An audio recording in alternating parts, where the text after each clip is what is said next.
Hey guys, இன்னைக்கு நம்ம எந்த டாபிக் பத்தி பார்க்க போறோம்னா ஹிஸ்டரி ஆஃப் கொங்கு நாடு ஆண்டர்பிரினர்ஸ். ஒவ்வொரு மனுஷனுக்குள்ளேயும் தான் நல்லா சம்பாதிக்கணும், பெரிய பணக்காரனா ஆகணுங்கிற எண்ணம் இருக்கும்.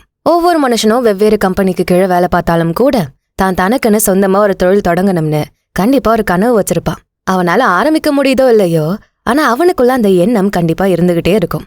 இப்ப என்னோட சிஸ்டர் ஹஸ்பண்ட் கூட அப்படிதான். நல்ல கம்பெனில நல்ல வேலையில இருந்தாலும் கூட ஏதாவது பிசினஸ் ஆரம்பிக்கலாமா, என்ன பிசினஸ் ஆரம்பிக்கலான்னு எப்பவுமே கேட்டுக்கிட்டும் பேசிக்கிட்டும் இருப்பாங்க.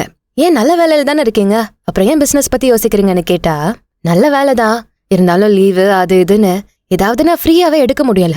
மோரோவர் யாருக்கு கீழும் கை கட்டி நிக்க தேவையில்ல, எதுவும் எக்ஸ்பிளைன் பண்ணவும் தேவையில்ல அப்படின்னு அவங்களோட ரீசன்ஸ் சொன்னாங்க. எனக்கு அவங்க சொல்றதும் சரிதானு தோணும்.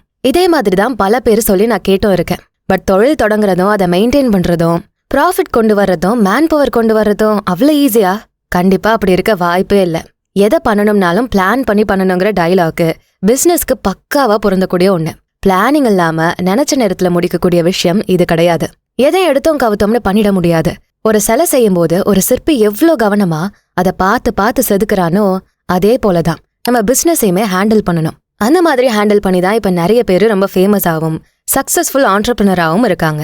அதுல இருந்து சில பேரை பத்தியும் அவங்க பிசினஸ் ஸ்ட்ராட்டஜிஸை பத்தியும் தான் நம்ம பார்க்க போறோம். பல ஊர்கள், பல இடங்கள், பல விதமான மக்கள் ஆண்டர்பிரினர்ஸா ஜொலிச்சாலும் இந்த தடவை நம்ம கையில எடுத்திருக்கக்கூடிய ஊரு கோயம்புத்தூர் பக்கம். கோயம்புத்தூர் சைடு நம்ம நிறைய இண்டஸ்ட்ரியலிஸ்ட் அண்ட் ஆண்டர்பிரினர்ஸா பார்க்க முடியும். கோயம்புத்தூர் கொங்கு ரீஜன்ல ஒன்னா அமைஞ்சிருக்கு. இந்த கொங்கு ரீஜன்ல இருந்து வந்த வேளாளர் கம்யூனிட்டியை தான் நம்ம கொங்கு வேளாளர் அப்படின்னு சொல்றோம். இவங்களோட பெயர்களுக்கு பின்னால நம்ம கவுண்டர் அப்படிங்கிற பேரை யூஸ் பண்றத பார்க்க முடியும். கொங்கு வேளாளர் புராணத்தின்படி 19ஆம் நூற்றாண்டுடைய மகாவித்வான் கந்தசாமி கவிராயரோட வார்த்தைகளின்படி பார்த்தா வறுமையை நீக்கிறதுக்காக கங்கை நதியிலிருந்து மரபாலன்னு அழைக்கப்பட்ட ஒரு மர்மமான உருவம் தோன்றியதாகவும் அந்த மரபாலன் வழி வந்தவர்கள் தான் இவங்கன்னு சொல்லியிருக்காங்க. அப்பெல்லாம் விவசாயம் செஞ்சவங்களை தான் வேளாளர்கள்னு அழைச்சிருக்காங்க. ஆனா கொங்கு வேளாளர் அப்படிங்கிற இந்த வார்த்தை நிலப்பிரபுத்துவத்தை கொண்டிருந்த கொங்கு வேளாள கவுண்டர்களை மட்டும்தான் குறிக்கும். மேலும் வேளாளர்கள் சாதியோட உட்பிரிவு தான் இந்த கொங்கு வேளாளர்கள்னு சொல்லலாம். ஃப்ரீடம் ஃபைட்டர் தீரன் சின்னமலையில ஆரம்பிச்ச எல்லா ஃபீல்டுலையுமே, அதாவது ரைட்டர்ஸ், ஸ்காலர்ஸ், ஜேர்னலிஸ்ட், ஜுடிஷியல் லெவல்ல, பிசினஸ், இண்டஸ்ட்ரியலிஸ்ட், ஆர்மியில, ஐஏஎஸ், ஐபிஎஸ்னு இப்படி பல இடங்கள்ல சொல்லிட்டே போகலாம். இது எல்லாத்துலயும் அவங்க தங்களோட பங்களிப்பை கொடுத்துக்கிட்டே தான் இருக்காங்க. அதுலயும் எல்லாரும் இவங்கள ரொம்ப ஆச்சரியமா பாக்குற விஷயம்னா அது பிசினஸ்ல இவங்களுக்கு இருக்க ஈடுபாடும் அதுக்கு அவங்க போடுற எஃபர்ட்டும் தான்.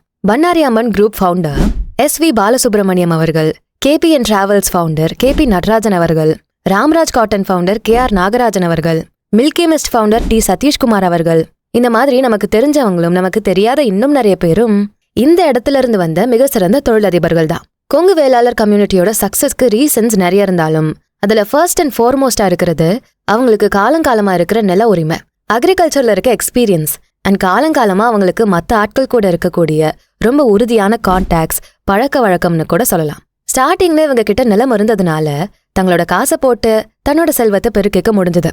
தமிழ்நாட்டுல மற்ற இடத்த கம்பேர் பண்ணி பார்க்கும்போது மற்ற இடங்களை விட கொங்கு நாடுன்னு சொல்லப்படுற கோயம்புத்தூர் மற்றும் ஈரோடு சைட்லலாம் நம்ம நல்ல வளர்ச்சியை பார்க்க முடியும். இன்னும் விரிவா சொல்லணும்னா இந்த சமூகத்தை சேர்ந்த மக்கள் பெரிய பெரிய நிலங்களை தான் தாங்கிட்ட வச்சிருந்தாங்க. அதுக்கப்புறம் நார்மல் குடும்ப உறுப்பினர்களுக்கு பகிர்ந்து கொடுக்கறதால இந்த நிலங்கள் எல்லாம் பிளவுபட்டுச்சு. 1990 வரை எடுத்து பார்த்தோம்னா கவுண்டர்கள் பிசினஸ்ல பெருசா தாக்கம் ஏற்படுத்தின மாதிரி தெரியல. ஆனா 1990க்கு அப்புறம் பல கவுண்டர்கள் தாங்கிட்ட இருந்த உபரி நிலங்களை வித்து பல தொழில்களையும் பல எஜுகேஷனல் இன்ஸ்டிடியூஷன்ஸையும் திறந்தாங்க. இதன் மூலமா கொங்கு மாவட்டங்களான கோயம்புத்தூர், திருப்பூர், ஈரோடு, சேலம், கரூர், நாமக்கல், திண்டுக்கல் போன்ற பகுதிகளில் இது தொழில்மயமாக்கலா உருவாச்சு. சுதந்திரத்துக்கு முன்னாடி ஆங்கிலேயர்கள் கிட்ட பல கம்மா நாயுடுகள், எழுத்தர் மற்றும் பிற பணிகள்ல இருந்தாங்க. சோ ஆங்கிலேயர்கள் இந்தியா விட்டு வெளியேறும் போது அவங்க கம்மா நாயுடுகளுக்கு பெரிய பெரிய நிலங்களையும் அவங்களோட நிறுவனங்களையும் கொடுத்தாங்க. இதனால அவங்களுக்கு அது ரொம்பவே யூஸ்ஃபுல்லா இருந்து 1990 வரை அவங்க ஆதிக்கம் தான் அதிகமா இருந்தது. அதுக்கப்புறமா கவுண்டர்களோட வளர்ச்சி 1990ல இருந்து வெளியே தெரிய ஆரம்பிக்க 90ஸ்க்கு அப்புறமா கவுண்டர்களோட ஒன்றிணைப்பு பல்வேறு துறைகள்ல பல இடத்துல திறக்க வழிவகுத்தது. நம்ம எல்லாருமே கையில காசு வந்தா அதை பொண்ணாவோ இடமாவோ வாங்கணும்னு நினைப்போம். அதுக்கு காரணம் என்ன? ஏன்னா அதோட விலை தான் நாளுக்கு நாள் ஏறிட்டே போகுது. அதேதான் இங்கேயும். கொங்கு வேளாளர்கள் கிட்ட அப்ப நில உரிமையும் நிலமும் இருந்ததுனால அவங்க நிலத்தோட மதிப்பு போக போக அதிகமாச்சு. அவங்க ஆரம்பிச்ச இண்டஸ்ட்ரீஸும் நல்லா டெவலப் ஆகி வந்தது. மேலும் கவுண்டர்கள் நல்ல ஒரு நெருக்கமான பிணைக்கப்பட்ட சமூக குழுவா இருப்பாங்க. ஒருத்தருக்கு ஒருத்தர் நல்லா உதவி செஞ்சுப்பாங்க. சோ இந்த மாதிரியான சமூக மூலாதனமும் சமூக இணைப்பும் அவங்க வணிகத்துல சிறந்து விளங்க உதவி செஞ்சது. இவங்களோட சமூகத்துல பல பேரு தொழில் முனைவராகவும் வணிகத்திலையும் சிறந்து விளங்குனாங்க. அவங்களோட பொருளாதார வெற்றிக்காக அவங்களோட பங்களிப்பை முடிஞ்ச அளவுக்கு கொடுக்கறாங்க. ஒரே கம்யூனிட்டில இருந்தாலும் கூட ஒவ்வொரு தனி மனிதனோட வெற்றியும் சாதனைகளும் ஒரே மாதிரி இல்லாம தனித்து வேறுபட்டு தான் இருக்கும். கவுண்டர் சமூகத்தோட யங்ஸ்டர்ஸ் கூட நல்லா மாடர்னா குவாலிட்டியான எஜுகேஷனும் பண்ணி தங்களோட சொந்த முயற்சியிலே பிசினஸும் ஸ்டார்ட் பண்றாங்க. தமிழ்நாட்டுல இருக்க மொத்த ஜவுளி தொழிலையும் கவுண்டர்கள் தான் அதிக ஆதிக்கம் செலுத்துறாங்க. திருப்பூர்ல இருக்க ஏற்றுமதியாளர்கள் கூட பெரும்பாலும் கவுண்டர்களா தான் இருக்காங்க.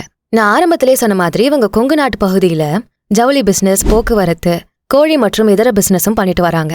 இந்த ரீஜன்ல இருக்கக்கூடிய நிறைய கான்ட்ராக்டர்ஸ், பிசினஸ் பீப்புள் எல்லாமே இந்த சமூகத்தை சார்ந்தவர்கள் தான். தான் தொழில் தொடங்குறதுக்கான மூலாதனத்தை தானே ரெடி பண்ணிப்பாங்க. அதே மாதிரி அவங்கள பத்தி என்ன வியக்க வச்ச விஷயம், அவங்களோட திருமணங்கள் நல்லா ஆடம்பரமா பண்ணுவாங்க. நானும் சோஷியல் மீடியால அதிகமா கோயம்புத்தூர் வெட்டிங்ஸ்லாம் பார்ப்பேன். அவ்வளோ பியூட்டிஃபுல்லா அட்ராக்டிவா இருக்கும். அவங்களோட சீரு முறை செய்யறது பார்க்கவே ஒரு பிரமிப்பா இருக்கும். நீங்களும் கோயம்புத்தூர் வெட்டிங்ஸ் பாத்தீங்கன்னா உங்களுக்கு புரியும். தமிழ்நாட்டுல இருக்கக்கூடிய பணக்கார சமூகங்கள்ல இவங்களும் ஒருத்தங்க. இவங்களோட ஹார்ட் ஒர்க் எல்லாம் சேர்ந்துதான் இந்த கொங்கு பகுதிய ஒரு வளம் நிறைந்த இடமாவே மாத்திருக்குன்னு சொல்லலாம். என்னடா ஒரே சமூகத்தை பத்தி மட்டுமே பேசுறாங்கன்னு நினைக்காதீங்க. நம்ம தமிழ்நாட்டுல பல பகுதிகள் இருக்கு. அதுல பல வகையா பிசினஸ் பண்ணக்கூடிய பல பிசினஸ் பீப்புள், ஆண்டர்பிரினர்ஸ் இருக்காங்க. சோ நம்ம தமிழ்நாட்டுல இருக்க கொங்கு பகுதியை பத்தி மட்டும்தான் இப்ப நான் சொல்றேன். நம்ம படிக்கிறப்ப பல சப்ஜெக்ட்ஸ் இருக்கும். இங்கிலீஷ், தமிழ், மேக்ஸ், சயின்ஸ், சோஷியல்னு. நான் இப்போ இந்த ஒரு சப்ஜெக்ட் மட்டும்தான் தெரிஞ்சுப்பேன்னு சொல்லி அடம் பிடிச்சு உட்காந்துருந்தோம்னா நம்மளால எதையுமே கத்துக்க முடியாது. நம்மளோட ஃபியூச்சர்ல நம்ம நல்ல நிலையை அடையிறதுக்கு, அடுத்தடுத்து வளர்றதுக்கு எல்லா சப்ஜெக்டையும் கத்துக்கிறது ஒரு லேடர் மாதிரி அமையும். அதே போலதான் ஒவ்வொரு பகுதியில இருக்கிறவங்களோட பிசினஸ் பத்தியும் அதை சார்ந்த விஷயங்களையும் தெரிஞ்சுக்கிறது நம்மளோட ஃபியூச்சர் growthக்கு உதவலாம். எதையும் எப்பவும் பாசிட்டிவா யோசிக்கணும்னு நமக்கு தெரிஞ்சாலுமே எடுத்த உடனே ஃபர்ஸ்ட் நம்ம நெகட்டிவா யோசிப்போம். பட் எல்லாத்தையும் பாசிட்டிவ் அப்ரோச்ல அணுகி நம்மளோட சிறந்த வாழ்க்கைக்கு எது முக்கியமோ அதுக்கான எல்லாத்தையும் கத்துப்போன சொல்லி இந்த பதிவை நான் நிறைவு பண்றேன். இதே மாதிரி இன்னும் நிறைய பதிவுகள் உங்களுக்கு வேணும்னா மறக்காம இந்த வீடியோக்கு ஒரு லைக்கை போட்டுட்டு உங்க ஃப்ரெண்ட்ஸ் அண்ட் ஃபேமிலிக்கு ஷேர் பண்ணுங்க. நம்ம channels beyond the ordinary and body and soul Tamil ரெண்டுத்துக்கும் சப்ஸ்கிரைப் பண்ணிட்டு பெல் ஐகானை அழுத்துருங்க. நான் உங்களை அடுத்த வீடியோல பாக்குறேன். நன்றி.